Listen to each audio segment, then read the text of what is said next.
Thank you. I wanted to spend a moment. I'm going to spend some time here outlining some amendments that I have to the Violence Against Women Act. But I also would ask unanimous consent to use oversized charts, because the charts, you can't even see them barely the size that I have in terms of the grant program. So I'd ask unanimous consent for that. Without objection, so ordered. I'd also like to comment on the Trafficking Victims Prevention Reauthorization Act of 2012, which is the Leahy Amendment. And when we first started working on this issue was 2001, and $31.8 million, and one or two federal agencies were involved. With this bill, we're going to create 8 different agencies with responsibility for this, which is absolutely crazy. And it duplicates exactly what we've done in every other area of the federal government, which I'm going to show here in a moment, that actually will show what we've done in the Justice Department in terms of grants. Now, we spend $3.9 billion a year out of the Justice Department in 259 different grant programs, many of which, matter of fact, the majority of which overlap one another. What we've also found, and this is not my data, this is government GAO data, is that we have multiple entities that make a claim for a grant in one area, go over and make a claim for the same thing in another area. Guess what? Justice Department doesn't know that. They have no idea what's going on with their grant programs. They don't do any follow-up. They don't put any metrics, and so therefore the 3.9 or the $40 billion that we spent on these programs the last 10 years have been highly ineffective. They're well-intended. I don't doubt that. Senator Leahy's amendment on the Trafficking Victims Protection Act is very well-intended. I'm not disputing that. But when you find out that the vast majority of money in that amendment goes overseas for trafficking prevention and protection, not here in the country where it's coming across Interstate 35 and Interstate 40 through my state, coming from west coast to east and south to north, when the vast majority of money is going to be spent outside of the country, especially in light of our present budgetary situation, we ought to reconsider this amendment. We ought to refine it down to 1 or 2 agencies, not 8. We ought to put line responsibility. We ought to put transparency in it. We ought to put metrics to make sure that the money that we're spending is actually going to be measured, so we know whether or not we've been effective in spending Americans' taxpayers' dollars. So I'm opposed to the Leahy Amendment because, although well-intended, it's a very wasteful throwing of the mud up against the board, hoping to hit something. It's not organized, it's not well thought out, and it's certainly not efficient in terms of the way the money will be expanded. Now, let me spend a moment, if I might. I have 3 of these charts. I'm going to have 2 more when GAO issues their release April 1st of all the duplication of the federal government. But I want you to notice something here. Department of Justice grants, 253 different programs, not just run by the Department of Justice, but 9 other agencies besides them, spending $3.9 billion a year. And we might say, well, that's okay. Now let's look at the organization, because we have this chart, but Department of Justice doesn't have it. Here they are.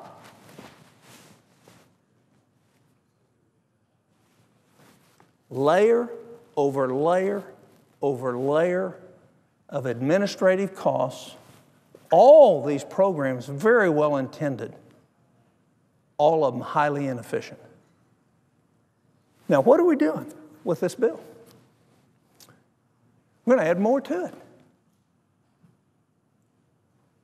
We're not going to add a lot of metrics to see if what we're doing actually works. The other thing we're doing with this bill is we have an authorization that's far greater than any of the amount of money that we're ever going to spend on it. Now, why would we do that? Is that political? Could that possibly be political, that we're going to authorize way above what we know is ever going to be spent? Yes, it is. We know we're not going to spend what's authorized in this bill. Authorizations ought to be what we intend to be spent, not how we intend to soothe somebody of what we say we're going to spend, knowing full well we will never spend the money. It's a very shameful sleight of hand because these are important issues. You know, as a practicing physician, having delivered over 4,000 babies, I've seen violence against women in lots of ways. Done a lot of counseling, spent a lot of time there. And any dollar that we take from the American taxpayer, we ought to make sure that it actually does something very, very positive. Now, I have several amendments to this bill. I didn't have all the ones that I wanted. One of them that was denied, and I'll just explain to the American public, was to eliminate $200 million worth of expenditures for campaign conventions for the Republican and Democratic convention. It passed here with 94 votes last time. They wouldn't allow it to be voted. It's passed the House. Here's a way to take $200 million and not ever spend it again and let the parties run their own party rather than the American taxpayer paying for the parties. But that wasn't allowed. So we haven't moved forward yet in the Senate where people can actually offer what they think it will be good government to save this government money and do what the vast majority of the American people want us to do. But if you just look at this chart, oh, and I would add one other thing. There's only one agency of the federal government that at the end of the year, if it doesn't spend its money, it gets to keep it. Guess which department that is? It's the Department of Justice. We've set them aside. And so even though we don't have good controls on the grants, we don't have oversight, we haven't eliminated the duplication, which the GAO says is tremendous in terms of its goals. We had an opportunity to do that on this bill. We didn't do it. At the end of the year, whatever they don't spend, they get to spend where they want to spend it, outside of the appropriation process of Congress. It's time we change that. It's time we know where every dollar's going. Now, I admit this is a dizzying poster, but it really equates well with a lack of certainty, intelligence, and planning of Congress. Congress created that. Now think about that.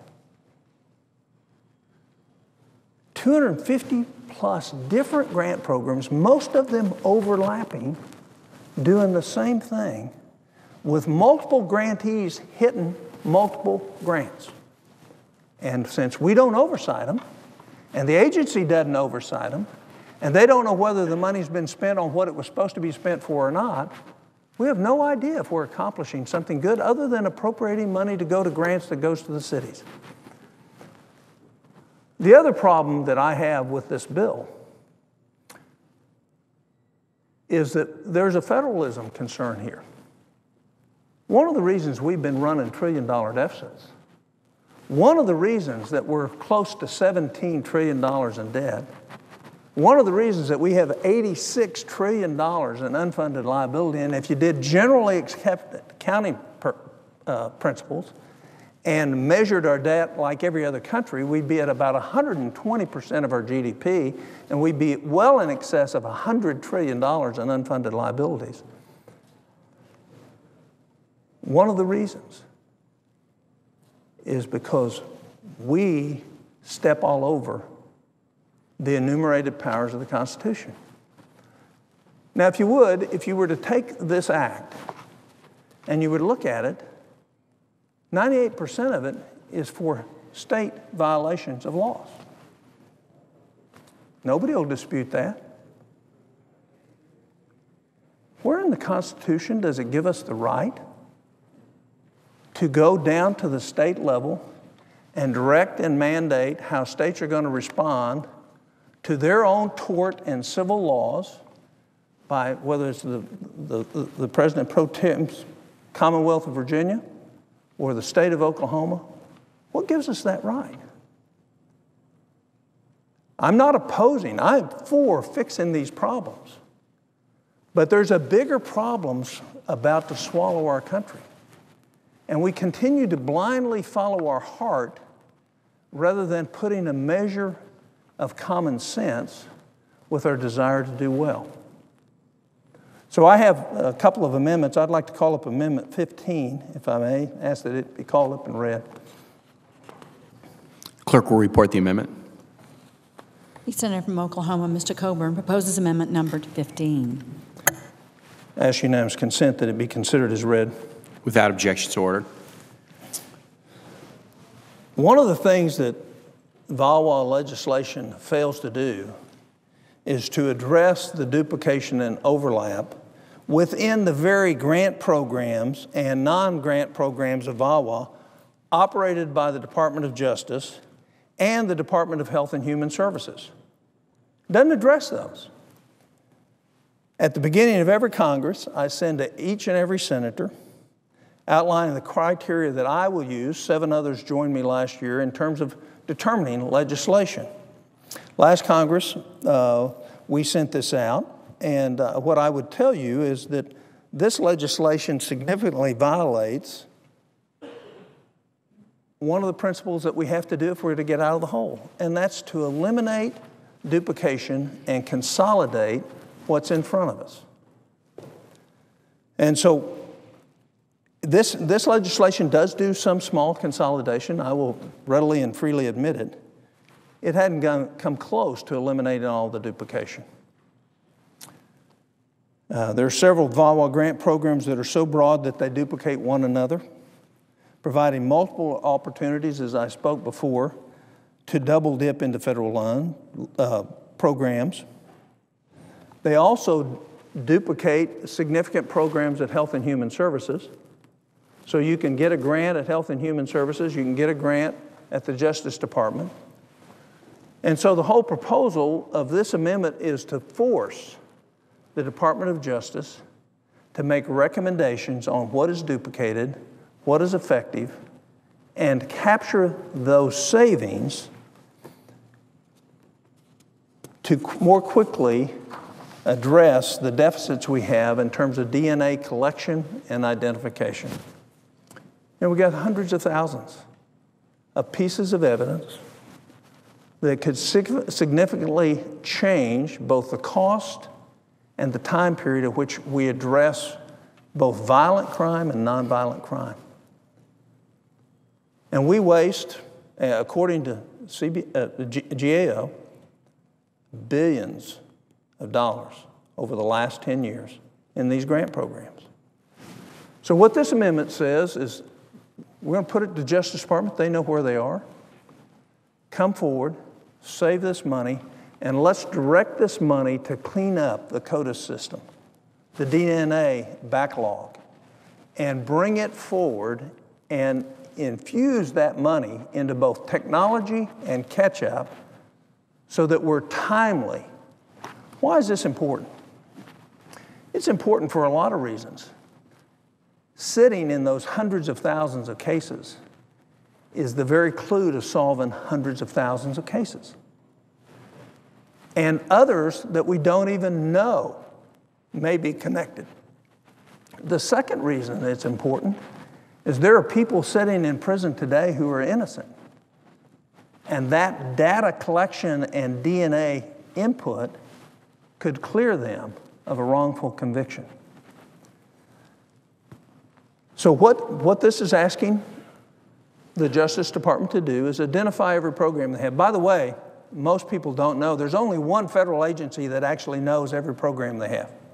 That's the Department of Education.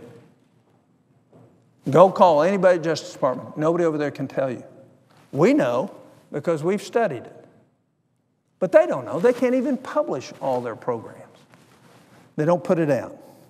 Consolidate unnecessary duplication and apply the savings towards resolving rape cases and DNA data cases, and with the remainder that's left over to go to reducing the debt.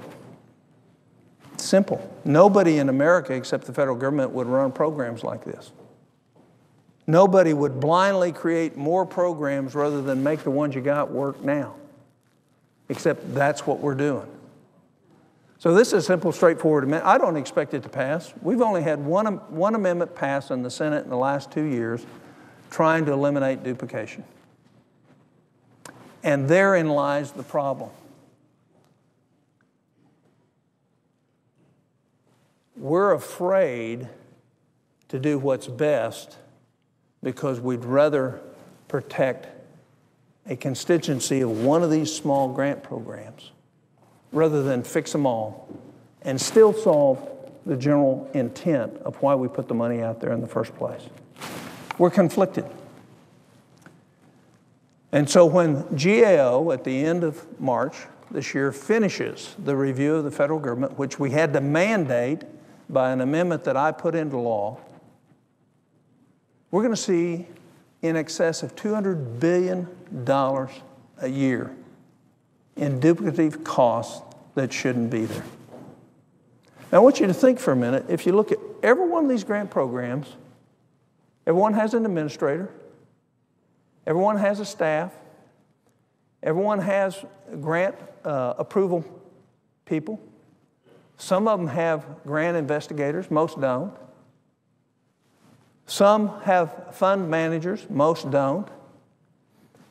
So each one of these has a bureaucracy, and when the vast majority of them are duplicating one another, what we're doing is we say we're well-intended, but we're spending money on the process, not on the problem.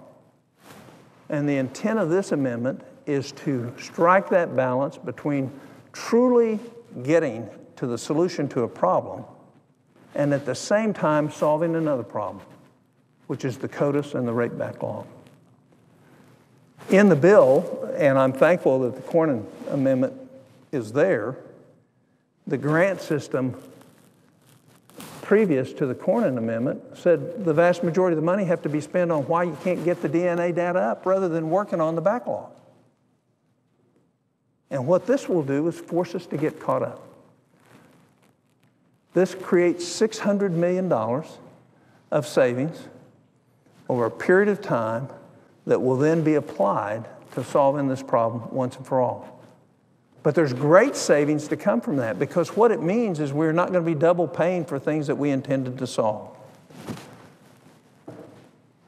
I get dizzy looking at these charts. I have one for every branch of the federal government now. We actually know what's going on.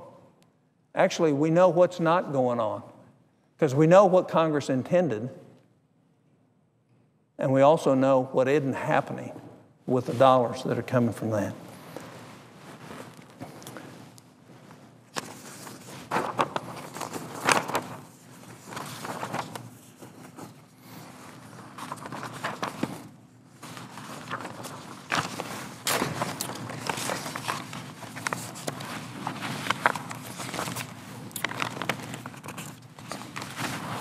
I'd ask unanimous consent to set the pending amendment aside and call up Amendment 13. Without objection, the clerk will report the amendment. The senator from Oklahoma, Mr. Coburn, proposes amendment numbered 13. Ask unanimous consent that the amendment be considered as read. Without objection, so ordered. This is an amendment that's critical to my home state of Oklahoma and every state that has Native American tribes. Oklahoma now has the largest number of Native Americans of any state. I believe we're at 36 recognized federal tribes in Oklahoma. Inside this bill is a direct violation of the Bill of Rights of American citizens who are not tribal members. Because what we have allowed is the authority for tribal courts to try U.S. citizens in their courts for very good reasons in terms of sexual assault, abuse, and other items. And the reason we're doing that is because either U.S. attorneys or the U.S. Justice Department has not effectively carried out their charge to represent the Native American peoples in terms of prosecuting people who might have performed those acts. And what we've done with this solution is to trample on the Bill of Rights of every American who's not a Native American. And I have no doubt, I am 100% certain that this portion of the bill is going to be thrown out by the first federal judge that hears it. You cannot take away the rights of a U.S. citizen under the Bill of Rights at any time, any place, any way, domestically. And what this bill does is totally eliminate the Bill of Rights for U.S. citizens in tribal courts. As most would not understand, is most tribal courts don't recognize our Bill of Rights. Some do, but the vast majority do not. So, are you guaranteed rights as a U.S. citizen? And are those rights enshrined in the Constitution and the statutes of this government and this republic? And can we as a Senate forget about that and pass a law that says all of a sudden we're going to violate those rights because we're going to put you under the jurisdiction of a sovereign nation who does not recognize those rights? This is simply an amendment to strike this section of the bill. I don't expect it to pass either, which again tells you part of the disease that's in Washington is we pay lip service to the Constitution rather than to believe its truths and rely on its guarantees of individual liberty and justice.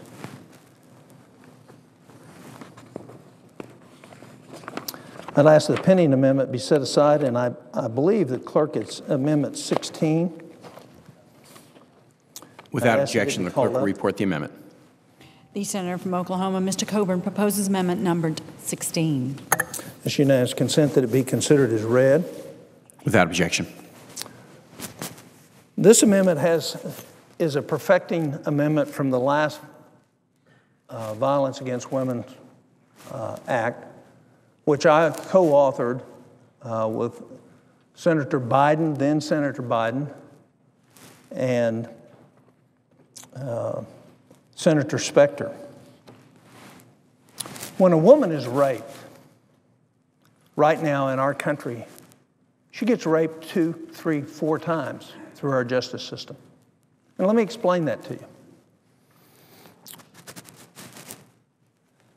We have deadly diseases that are sexually transmitted. HIV, sometimes chlamydia. Now we have untreatable strains of gonorrhea.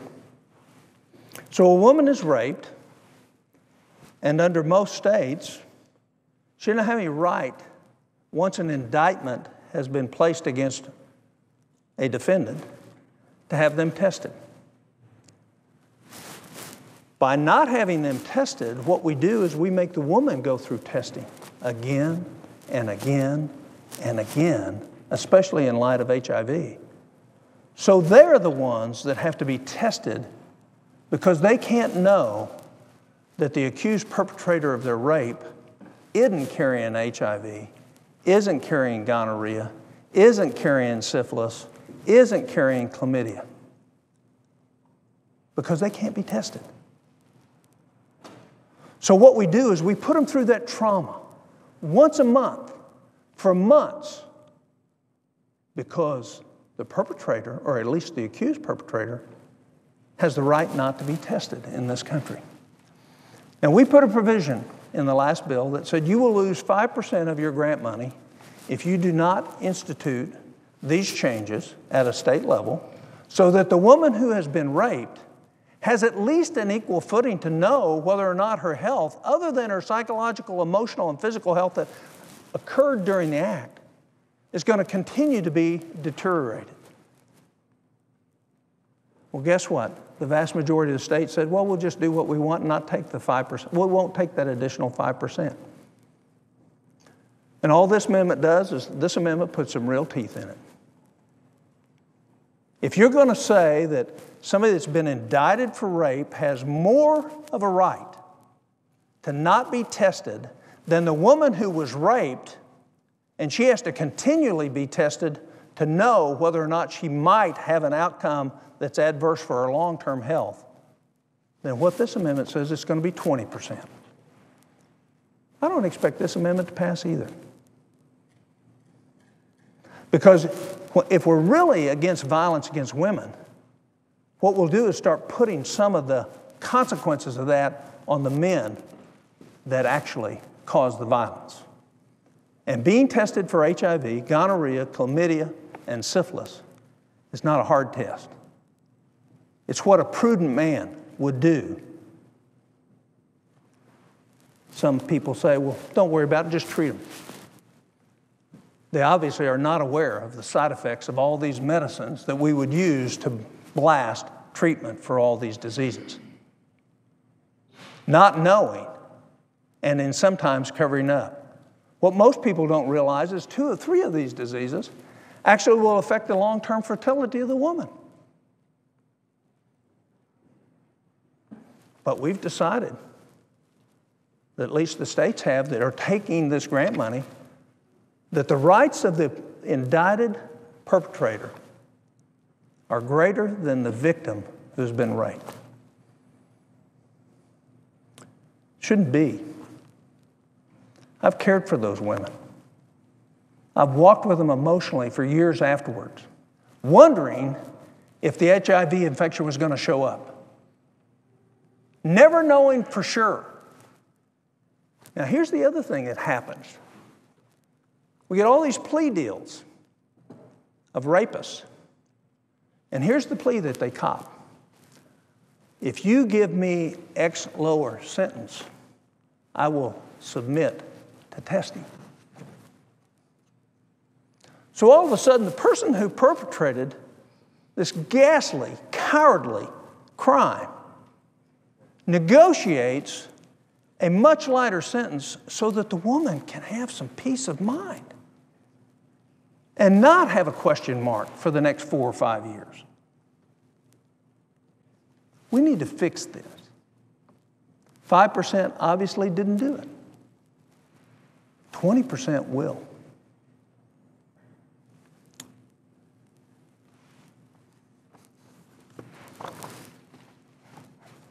I got up very early this morning to get here today to be able to offer these amendments. I hope my colleagues will be able to get in. I know the airplanes are backed up coming into Washington. But thinking about the real purpose to stop violence against women. If you want to stop it, you got to make it effective. You got to spend every dollar like it's the last dollar, and you got to measure every dollar. You got to quit having the waste in the Justice Department and the grants that are associated with it. You got to have every grantee know that if they get a grant from the federal government under one of these programs, they're going to be checked. They're going to be measured against performance. And if they don't perform, they're going to send the money back. We can do a lot better than we're doing with this bill. These are improving amendments. My hope is, my prayer is that some of them would pass because they really will have a positive impact on both women and our freedom. With that, I yield the floor and notice the absence of a quorum. Clerk will call the roll. Mr. Alexander.